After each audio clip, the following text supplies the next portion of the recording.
जी मेरा सवाल आपसे है, please make me correct if I am wrong somewhere.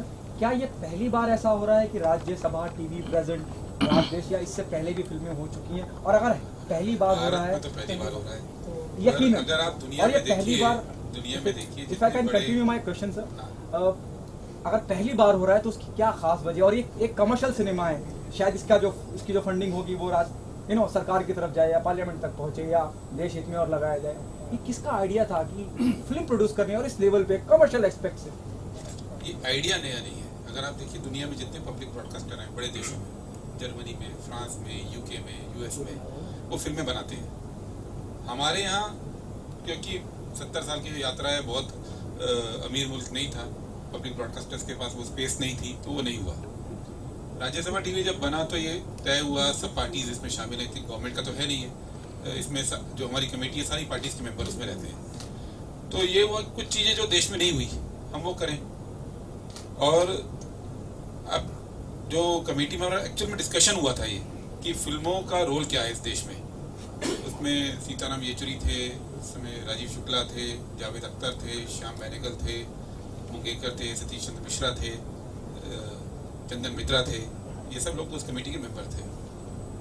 और वहाँ पे एक प्रपोजल आया कि 47 में हम आज़ाद हुए, फिर गणराज्य बना, लोकतंत्र बना और सबको वोटिंग का राइट मिल गया और 80% लोग निरक्षर थे, तो ये देश लोकतंत्र कैसे बना? और एक सबका यही मानना था कि इसमें फिल्मों का बहुत बड़ा रोल रहा कि हमारे यहाँ फिल्मों ने वो सिखाया जो किताबों ने नहीं सिखाया। तो अब यहाँ तक पहुँच गए हैं और जैसा कहा कि 4 जनरेशन हो गई हैं जिन्होंने आज़ादी की लड़ाई नहीं देखी, उसके बाद पैदा हुए, तो उनको ये याद कराया जाए कि हम यहाँ तक पहुँचे कैसे। तो कई सारे चैप्टर्स उसमें लिए जाएं। पहला प्रोजेक्ट ये है, ये आखिरी नहीं है राज्यसभा टीवी का, और फिल्में लोग देखना पसंद करते हैं। मोहित, is it difficult to do this kind of movie for you? It was difficult, yes, because it's very away from how I am as a person. But it was very exciting, and I feel I became an actor to, go out there and play parts which are unlike me. So very, very satisfying to be a part of this film, especially at this stage of my career. Himanshu ji, like ये true story पे based है, तो कितना difficult होता है उसको as it is in a movie portray करना? होता है, डिफिकल्ट होता है। अगर आपको ऑलरेडी एक ऐसी कहानी दी गई हो, कहानी आपको मिल जाए, अब हम कमरे में बंद करके अपनी कोई भी राइटर फिल्म लिख सकता है, उसके dramatic point, plot point, interval point क्या होगा सब सोच सकता है। पर अगर आपको ऑलरेडी कहानी दी गई हो इतिहास की, उसको आपको एक स्ट्रक्चर में, फिल्म के स्क्रिप्ट के स्ट्रक्चर में ढालना मुश्किल तो होता है। और तब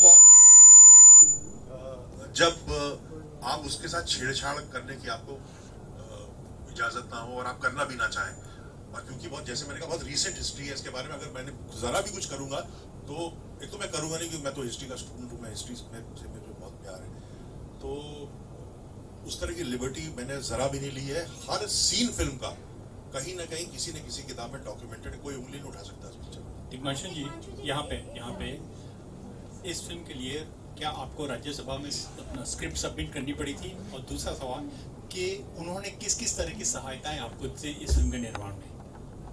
हाँ, स्क्रिप्ट तो गुरदीप, ये मेरे और गुरदीप जी ने हम मिलके हमने बनाई है। ऐसा नहीं मुझे राज्यसभा की किसी कमेटी को देनी पड़ी होगी, मैंने गुरदीप को ही मेल की, इन्होंने ही पढ़ी, इनको जो बोलना था उन्होंने बोला, हमने उन चीज़ों में इनकॉर्पोरेट किया और पिक्चर बनी। और राज्यसभा ने हमको फंड किया, लाइन प्रोड्यूस मैंने की, मेरी कंपनी ने की थी, हिमांशु फिल्म ने, और सहायता उस तरह की है जैसे हमने रेड फोर्ट में शूटिंग की, और रेड फोर्ट में शूटिंग मिल जाती है, लेकिन हमको आसानी से मिल गई। हमने राष्ट्रपति भवन में शूटिंग की, गांधी पिक्चर को परमिशन नहीं मिली थी रिचर्ड एटनबरो के राष्ट्रपति भवन में शूटिंग करने के लिए, उन्होंने हैदराबाद हाउस में उनको शूटिंग करनी पड़ी थी, हमने राष्ट्रपति भवन में शूटिंग की। तो ये हमारे लिए आसान हो गया बिकॉज हमको राज्यसभा की बैकिंग थी। आपने पहले मूवी बनाई आंटी तोमर, जिसको खूब सराहाया गया, तो क्या इस फिल्म से भी आपको एक अवार्ड की उम्मीद है? मिल जाए तो अच्छा है।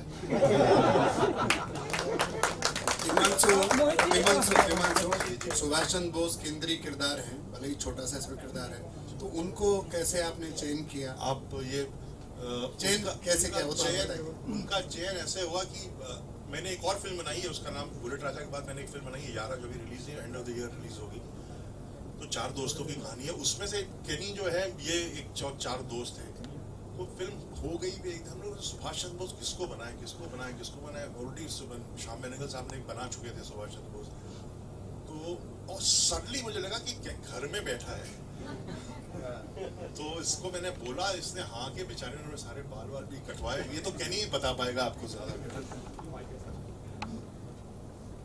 एक्चुअली मैं घर पे बैठा था एंड देन वीर जो असिस्टेंट है सर के, वीर ने कॉल किया और कहा कि सर मिलना चाहते हैं। ओके ठीक है, क्यों, कुछ बताया नहीं, अच्छा चलो मिल लेता हूँ। तो मैं आ गया सर से मिलने एंड देन सर ने पूछा शेव करके क्यों नहीं आया, किसी ने कुछ बताया नहीं, शेव करके आ जा।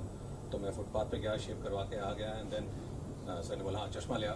तो मैंने चश्मा पहना, फिर सर ने पूछा लग रहा है, पता है कौन सा रोल कर रहा है, बाबूजी तो नहीं होंगे, नहीं नेताजी। मतलब मैं आई थिंक मेरे पैर ज़मीन से 2 फुट ऊपर आ गया एंड देन उसके बाद क्या हुआ मुझे कुछ खास याद नहीं है, it's a bit of a blur, लेकिन मैं बहुत ही ज़्यादा हैप्पी हो गया and very privileged and humbled कि सर ने मुझे इस लायक समझा कि I could portray such an important figure of our independence story.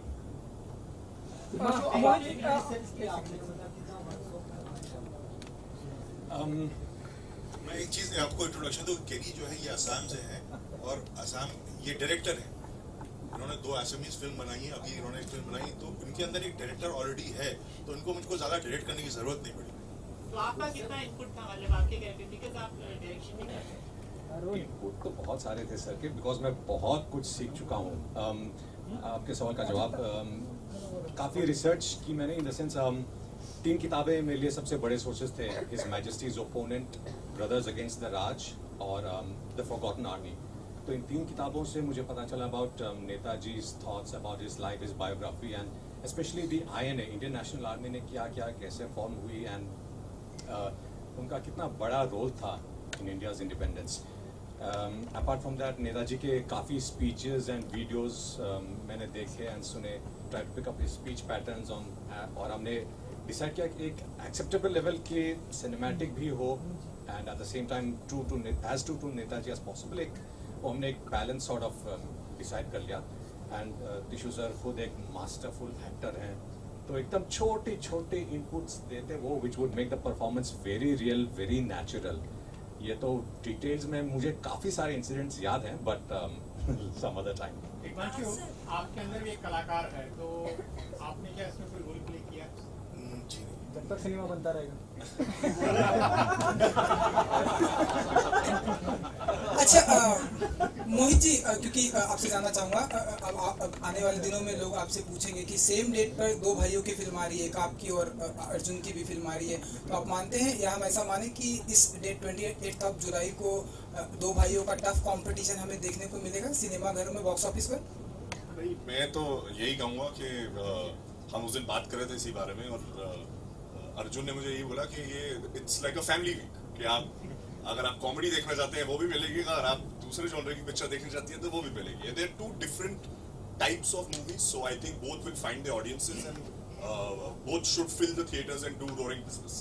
अच्छा तिग्मांशु जी, एक आखिरी सवाल मेरा ये कि हमने प्रिंट को इंटरव्यू दिया, हम चाहेंगे वीडियो को भी आप कुछ बताएं कि जो आनंद एल राय जी की जो आप फिल्म कर रहे हैं उसमें आप शाहरुख खान के डैडी बने, तो कुछ हमें बताना चाहेंगे कि कैसा ना एक्सपीरियंस या कुछ आपका? मैं बहुत ब्रीफली बताऊंगा क्योंकि मैं चाहता हूं थोड़ा सा अगर आप बता दें, थोड़ा सा सर, थोड़ा सा अगर आप। हाँ, बहुत अच्छा लगा। मैं एक्टिंग बहुत कम करता हूँ, मैं तभी करता हूँ जब कोई दोस्त यार कुछ बना रहा हो और उसको लगे कि मैं वो रोल कर सकता हूँ, और जब मुझे पैसों की जरूरत होती है तो ये मैंने किया। एक तो मैं इसलिए भी किया क्योंकि ये बहुत टेक्निकल पिक्चर है जो आनंद बना रहा है ना, शाहरुख साहब उसमें बौने बने हैं, तो मैं देखना भी चाहता था कि फर्स्ट हैंड कि ये करते कैसे हैं, क्योंकि जब कमल हसन साहब ने किया था तो उन्होंने अपना पैर वैर फोल्ड करके किया था, तब तो उस तरह के VFX की उतनी सुविधाएं नहीं थी, तो मैं तो उसको जानने के लिए मैंने एक्चुअली ये पिक्चर की कि ये होता क्या। बाकी में बहुत टीडियस, बहुत ज़्यादा, मेरा एक ही शॉट को 3-3, 4-4 तरीके से लिया जाता है, एक दिन में एक सीन होता था, तो बहुत मुश्किल से वो लोग फिल्म बना रहे हैं।